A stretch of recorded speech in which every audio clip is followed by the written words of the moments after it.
In April 2017, I went back to Europe to check out a less traveled part of the continent, Eastern Europe. I booked the Eastern Road with Contiki, whom I did the European Discovery trip 6 months earlier. I had an idea of what to expect on this trip from the Contiki experience, but I didn't know what people I would meet or things I would experience and remember for the rest of my life. This is the Eastern Road. So day 4 of our Eastern Road tour started off a little bit unusual. We took a trip to Contiki and visit the Sedelic ossuary. Morning! How's everyone doing today?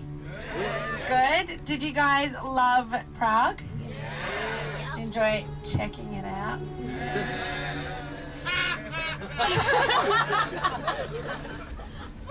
Do that every day. It's a real ego boost. I love it. So guys, the plan for today is we're going to head into Vienna, so Austria, which is going to be awesome.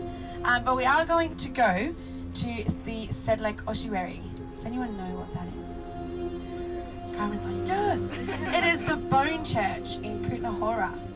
So it's quite creepy once you get in there because everything is human bone. So the story behind all these bones that you guys are going to see. So basically, the church was never there. It was just a graveyard.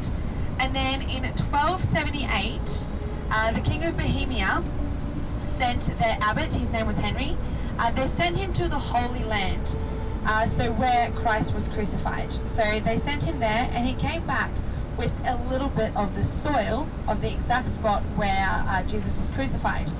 So then this abbot scattered the soil all over this graveyard, and then it became a place where everyone wanted to be buried because they felt a really close connection, especially Christian connection.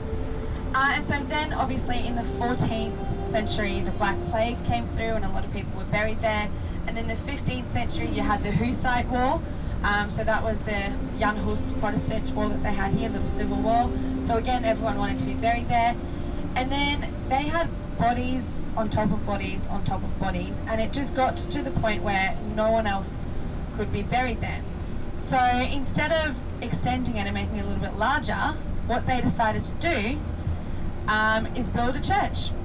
So in 1511, that's when the Church of Our Saint went up. But they didn't want to, out of respect, they didn't want to build it on top of anybody. So they made the plans for the church, and then they got someone to exhume all these bodies. Now, no one was really up for the job, as you can imagine, because you have to dig up half-decomposed bodies. So the only person that would do it was a blind monk. So he was blind and he couldn't see what he was doing, so it took him a long time, but he could feel. It was a really gross job. He had to feel and bring them all up. Not great.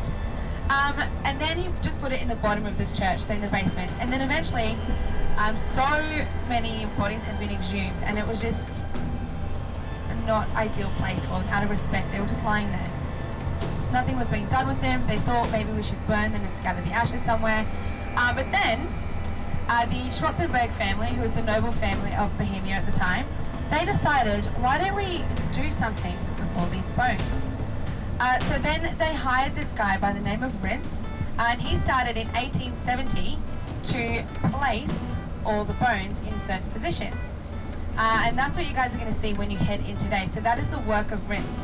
And the coolest thing, oh cool, is that the word? The most interesting thing, I think it's cool. The most interesting thing that Rintz did is he made a huge chandelier. So as you walk in, on the roof you'll see a massive chandelier. And it said that he made that chandelier using every single bone in the human body. And another thing that's in there is the coat of arms of the Schwarzenberg family. He actually recreated their coat of arms with human bones. Now, you're going to see bones of anywhere between 40,000 to 50,000 people. When entering this active Catholic church, it is very unique, yet a bit creepy, as no other church, especially a Catholic church, is decorated this way. In a way, it felt like something out of the television series Penny Dreadful, like the witch's castle.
After the visit, we headed south into Austria.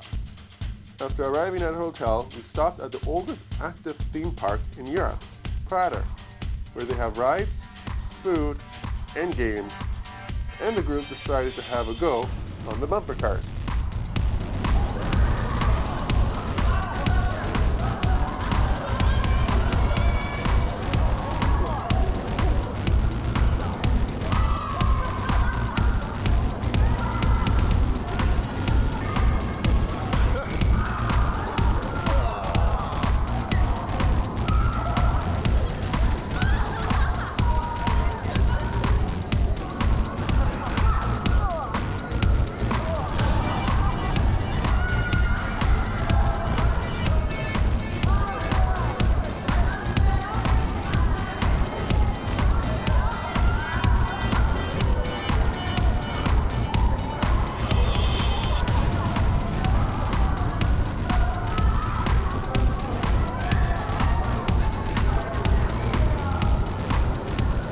After an enjoyable time, some of us, including our trip manager, Tammy, needed more of a rush.